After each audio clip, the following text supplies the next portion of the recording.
Perkenalkan, nama saya Rizkia Amirotul Kubro. Sekarang saya menempuh pendidikan profesi guru jurusan Bahasa Indonesia di Universitas Wisnuwardana Malang. Perjalanan literasi saya berasal dari suatu hal yang sama sekali tidak saya duga.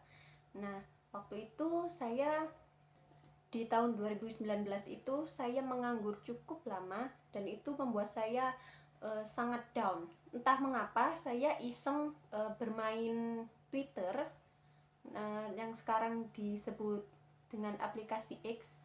Nah, itu saya iseng dan entah mengapa saya tiba-tiba melihat suatu postingan dari sebuah band. Ternyata bandnya itu asalnya dari Korea Selatan.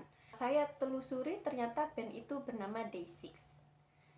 Sebenarnya saya tidak ada ketertarikan sama sekali dengan dunia K-pop, dunia musik Korea, tapi entah mengapa setelah saya melihat postingan tersebut saya menjadi tertarik gitu.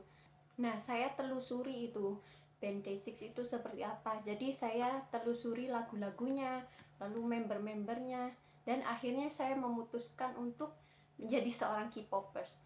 Nah, setelah mengikuti jadi seorang K-popers itu, ternyata di dalam dunia K-pop itu luas sekali. Salah satunya yang bisa saya temui di Twitter yaitu adanya AO atau Alternative Universe. AO atau Alternative Universe ini bisa disebut sebagai cerpen, namun menggunakan idol Korea sebagai tokoh utamanya. Nah, dari situ semangat saya untuk membaca karya-karya fiksi tumbuh lagi. Dengan adanya AU itu menggunakan Day6 sebagai tokoh utamanya.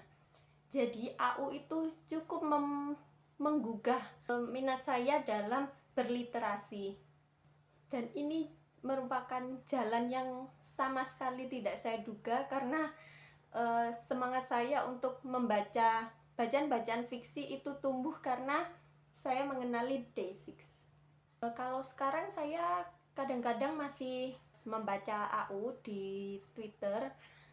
Kalau seumpama tidak sibuk dengan kegiatan kuliah, saya menyempatkan untuk membaca AU Day6. Setelah saya mengakui diri sebagai seorang K-popers, tentu ada ketertarikan juga untuk menjadi seorang autor, jadi seorang penulis AU. Saya harap suatu saat saya akan bisa menghasilkan suatu karya AU di akun Twitter saya. Tunggu ya. Itulah perjalanan literasi yang saya alami. Semoga dapat menginspirasi kalian.